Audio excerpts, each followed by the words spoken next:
The Shroud of Turin. I don't know what you think about the Shroud of Turin. There's so many different opinions of it. It's fake, it's not fake, it's this, it's that. But there has been a hologram made of the face in the shroud. And it's very interesting, and I'm going to take a minute or two to tell you about it. I will keep it short because I know, you know. What they did, now I have a friend from Dutch Holographic Laboratories, and they got the contract to do this. I don't know if I should touch that or not. They took the brightest part of the shroud and the darkest part of the shroud, and they assigned a value to the lightest and the darkest. Now, those of you who work with like Photoshop or anything, you know that in between all that is what's called the grayscale.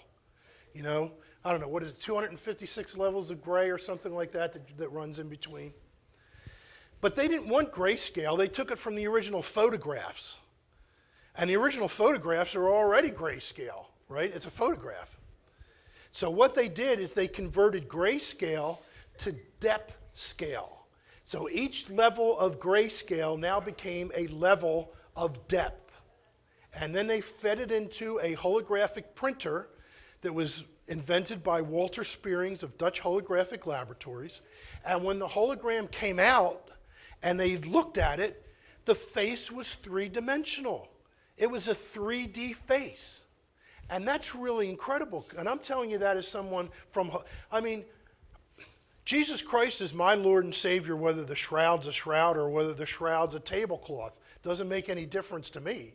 I'm interested in the technology, and I can verify that what they're talking about is true.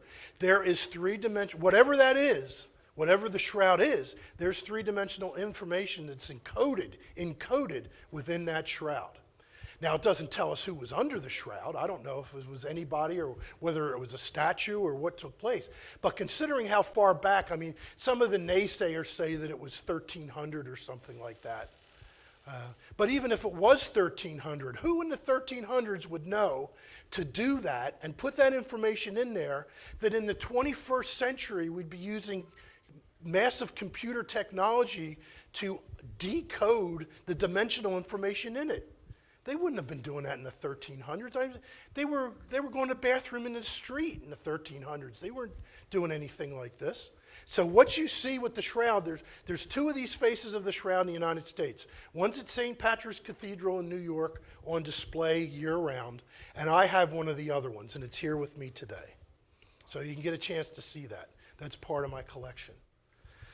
Then I came up with an idea, because I wasn't part of this, and to tell you the truth, I would have loved to have been a part of that, and it's okay, you can't be a part of everything. They did use my website as the educational link for the Shroud hologram website, so at least I got that.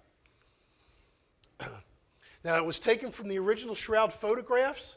It contains 3D info encoded into the Shroud, grayscale converted to depth scale, resulting in 3D laser hologram, and the dimension was not added. That's important to know, because you can take a 2D picture today of anybody and make them into 3D. You go into a gift shop, you see 3D Elvis or 3D Marilyn Monroe, you know, or whatever it is, the arms coming out or whatever. That's not what happened here. 3D wasn't added to it. 3D was in it, okay? Because they did photos of each other. And they did the same thing with the photos, the digital photos that they took with the camera. And when those holograms were output, they were flat. Amazing, amazing stuff. Something's going on with whatever that is. Now, some people may feel that that is the burial. And if you don't know anything about the shroud, which there may be some people, because when I was in New York, many of the people didn't know anything about the nativity. You know, when I told them, did you see the world's smallest nativity?